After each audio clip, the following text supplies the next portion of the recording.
Where is it that a young mind is formed in faith? When does a young boy first have a sense of who God is? And when, as a young man, does he sense that he is called to serve that God, not only in the parish, but out in the world?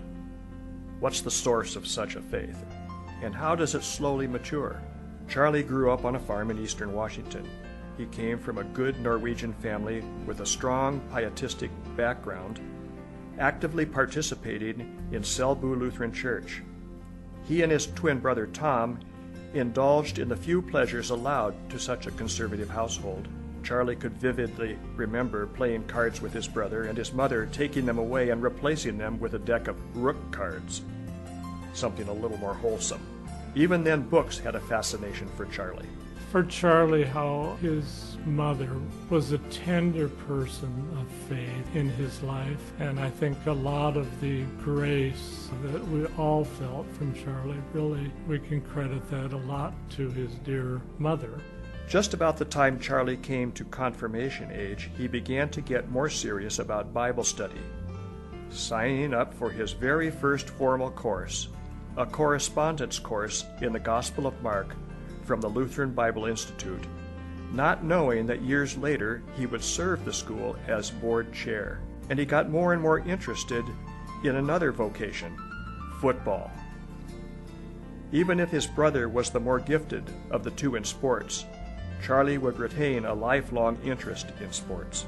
Charlie went off to Pacific Lutheran University, where he began as a business major, expecting to run his father's implement store when he graduated. College was perhaps the first testing ground for Charlie's background. He became involved in a variety of clubs, but it was in running for student body president that his leadership qualities began to emerge. With Dan Erlander running for vice president, the two of them had come up with a bold platform reflecting their conservative upbringing. Very early at college, we were strongly against dancing for moral and theological and religious reasons, and it was only much later that we finally admitted that we were both clumsy and neither one of us knew how to dance. Two things along the way occurred, though. He felt a sense of call to ordained ministry, and he fell in love with Sandy Erickson. In this young woman, he found a soulmate and partner. The two were a pair. As time went on, they came to enjoy their long walks together more and more, and they found that they could take simple delight in anything from a museum to a sunset. Charlie was already distinguishing himself as a student and reader, and it probably surprised a few of his friends that he landed someone like Sandy for a bride. Most thought by this time that if anything, Charlie would marry a librarian. It was probably at Luther Seminary where Charlie began to confront the issues of social justice. He was challenged by the intellectual stimulation he found in class. He joined with a number of other students in protesting the appearance of George Wallace speaking nearby. As an intern in Washington, D.C., he first met John and Mary Schramm, people with whom he'd become close friends over the years, and who would share his commitment to social issues. You know, in a way, Charlie was a modern-day prophet, speaking truth as God called him to do so. It wasn't just the civil rights issues that were going on at the time, it was also the Vietnam War and general social unrest that had come over the country. Charlie took this in and began to use it in his sermons and writing, sometimes to the discomfort of his parishioners. Sandy shared that many times it was difficult to sit and listen to his sermons knowing that there were people out there who really disagreed with his strong stances on social justice. In fact, one day a woman left the church, shook his hand, and said, "You know, we don't have to take this." Once when Sandy told me how difficult it was for her, Charlie responded, "You think this is bad? What if you'd been married to John the Baptist?" And Sandy just replied, "Charlie, there is no evidence in the Bible that he had a wife." What John and Mary Schramm began to see so early in Charlie's life only became more pronounced as time went on. Charlie served other parishes in Minnesota, Renton, Washington, and Port Angeles, and at each one attempted to create dialogue over important biblical and social issues. That's the one thing that I think that stands out mostly about Charlie, and his willingness to speak truth to those who were in his parish, to those in the halls of power.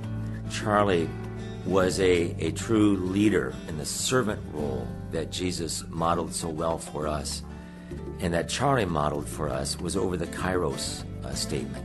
And when you think of the word kairos, the anointed time when we as a church need to speak with our voice, is what I think Charlie brought to all of us as he gathered us together over where is the church in terms of the issue of peace and war. Charlie thoroughly enjoyed the role of pastor, yet he retained a sense of humility both among his peers and his parishioners, and somehow managed to combine the message to his congregations with a deep personal connection to people.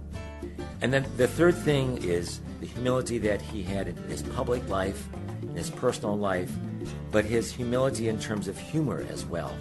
And it is that gift of humor in life that helps us through the difficult times, through his beautiful smile and his beautiful presence in life. First and foremost, right after his faith, yet before his vocation, was his family.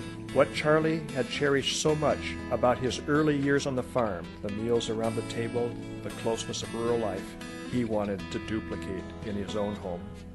In a sense, Charlie's early connection with the Lutheran Bible Institute came full circle with his service on the board of directors of Trinity Lutheran College. He was a guiding hand in something we were going to do that was so important: move a college campus, launch new majors, lead TLC to a fresh start. He stepped in, became board chair, and was a wonderful counsel for then President John Stamm, I know. The sight of Charlie's standing investments out in the street at dedication was such a statement for this college and the community. We wanted to remember him. We settled on this idea of an endowed scholarship in Charlie's name. Just the thought of some students each year being helped by Charlie Mays and learning about him is pretty inspiring. It's a real legacy. Where is it that a young mind is formed in faith? And when is it that a boy learns to know God and yearn to serve God? Charlie Mays was, by his own admission, a congenital Christian, someone who had been raised in a home that studied the Scriptures and knew God's love in Jesus Christ. He became a passionate student of the Bible and reader of books. Out of his love for Christ, he came to love Christ's church, and in the Bible came to see God's call to reach out to the poor, hungry, homeless, and all who suffer or are forgotten. Charlie followed this call so that he served Christ and people in his love for his family, through his preaching and teaching, in his service to the church, and by his activity in the community. Charlie gained an insight from the words of the prophet Micah: "Do justice, love kindness, and walk humbly with your God." And so a young boy from a farm in eastern Washington became the servant leader we know and love.